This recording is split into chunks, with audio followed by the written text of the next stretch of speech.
perhaps greater than the wrongdoing of selling their brother Joseph into slavery. All 10 of Joseph's brothers ignore his frantic pleas and sobs as he is dragged away from his home and his family. Joseph is forgotten. Joseph is forgotten when he is thrown into jail for a wrongful conviction of assault against Potiphar's wife. And he is forgotten when the cupbearer fails to tell Pharaoh about his magnificent talent for interpreting dreams. He is even forgotten when his brothers come to Egypt seeking rations during a famine in Eretz Canaan and fail to recognize him. Maybe that's why Joseph names his firstborn son Menashe, meaning God made me forget. Not only because he has made efforts himself to forget his difficult past, as our Torah explains, but also perhaps because he feels that he has been forgotten. In the Talmud, the rabbis consider how wrongdoing has a domino effect. One lie leads to another. One act of harm or callous word of gossip creates more and more evil in the world. Aveira goreret aveira. This domino effect doesn't just apply to people nearby in a moment of transgression, but can span generations. The rabbis conclude, Kol Yisrael aravim ze bazeh. If one Jew sees another Jew at the verge of transgression, they have an obligation to step in and stop the cycle of wrongdoing. The original context of this well-known saying is in order to prevent people from doing bad things. We are responsible for each other. The origin of the word arav refers to a person who undertakes to pay his friend's debt, in case the borrower doesn't pay it back. Being aravim, therefore, means that we are each other's guarantors. The meaning of the phrase kol aravim ze bazeh is that all Israel are guarantors to each other. Every Jew must undertake to pay for the debts, that is, the transgressions of their fellow Jew, and must take steps to prevent each other doing harm. But the rabbis don't just stop there. The idea that each person's transgressions impact the entire community can also be viewed from the positive. We are also responsible for each other's well-being. And this responsibility, too, has a domino effect. Mitzvah goreret mitzvah. Each person's mitzvot have the ability to bring more goodness into the world. For the rabbis, simply by being part of the Jewish people, one is responsible for the well-being of all Jews, and vice versa. Kol Yisrael aravim ze bazeh. The children of Jacob, otherwise known as Yisrael, Bnei Yisrael, are the very same brothers whose children, grandchildren, and beyond become Am Yisrael, the Jewish people. Joseph wanted to forget his brothers, and his brothers wanted to forget about him in return, but they couldn't forget about each other. They're responsible for one another. They are bound up with one another. Eventually, they are brought together again, perhaps by fate, or maybe by destiny.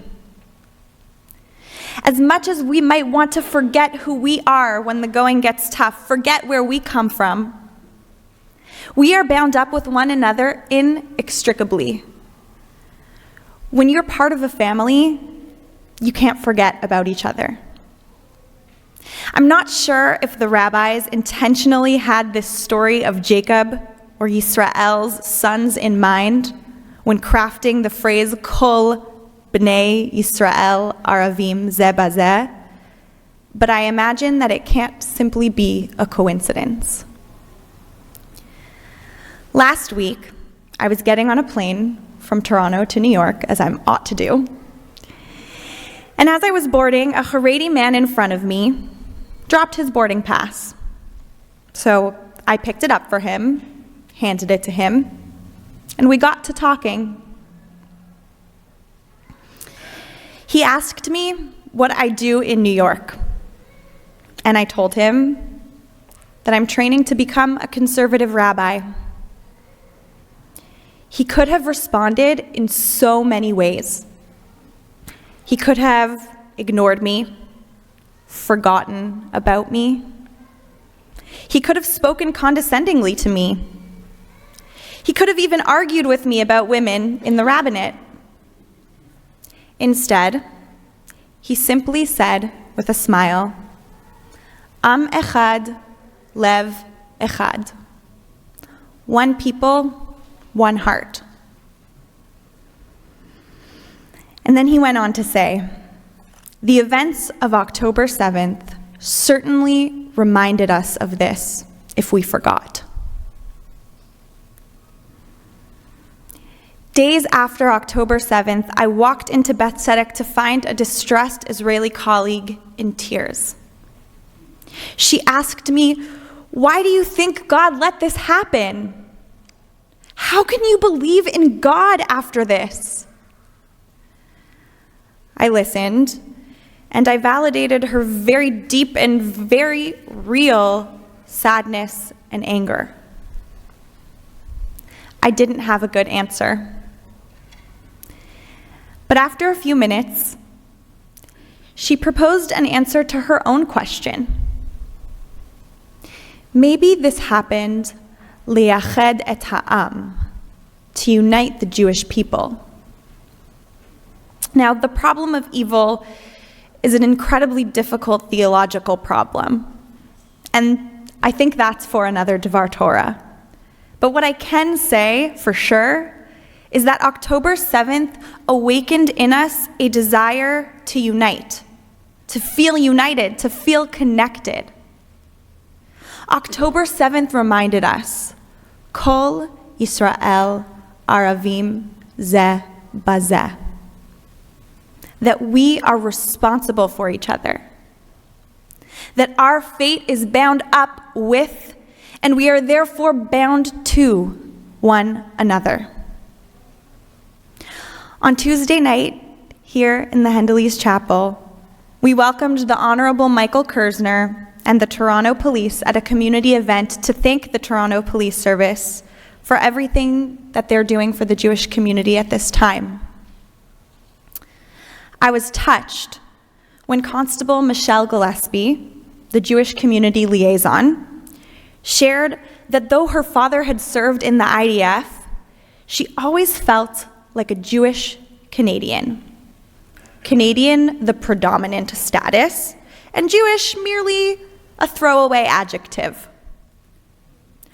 October 7th and the subsequent rise in anti-Semitic incidents around the city and the province reminded Michelle that she is bound to the Jewish people, that she is a Canadian Jew.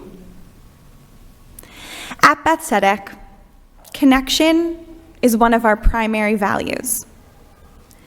We know that it is only through connecting with our community that we can live meaningful lives.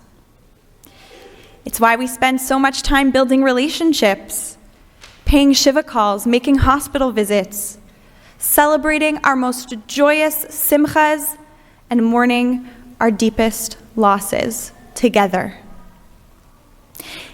And it's why Kiddush is my favorite part of the week. At Kiddush, I get to hear about your week. I get to learn about who you are and what you care about. In these simple moments, I get to feel part of and bound up with my people. Because we are all family, because we are bound together, because we have a shared past and a shared future, there are things that we just get about each other that no one else can fully understand or appreciate. Ra'inu tsarat nafsho behitchaneno aleinu velo shamanu. The moment that Joseph's brothers realize and admit that they looked on at Joseph's anguish as they sold him into slavery and paid no heed as they pleaded with him, the moment they realized that they are bound together, our story shifts toward one of repair and reconnection and plants the seeds of our redemption from Egypt and our journey to Sinai. Suddenly, we see a character shift in Joseph's brothers. Shimon takes responsibility for his family by staying with Joseph in Egypt while his brothers journey home to retrieve Benjamin. And Judah takes responsibility for Benjamin's care when promising to return him to Jacob. And he later even offers his own life to Joseph in place of Benjamin, should anything happen to him. Over the course of our parsha, the brothers learn to stand up for each other, to stand with each other, to be each other's guarantors. Being part of a family, being part of a people, means that our fate is bound up with and that we are bound to each other, whether we like it or not. Kol Yisrael Aravim Zeh Bazeh. So invite someone you don't know to sit with you at Kiddush today. Smile at a stranger in the hallway on your way out of shul. Join us again for Kiddush next week. Am Echad, Lev Echad. Now is our chance. Let's lean in. Shabbat Shalom.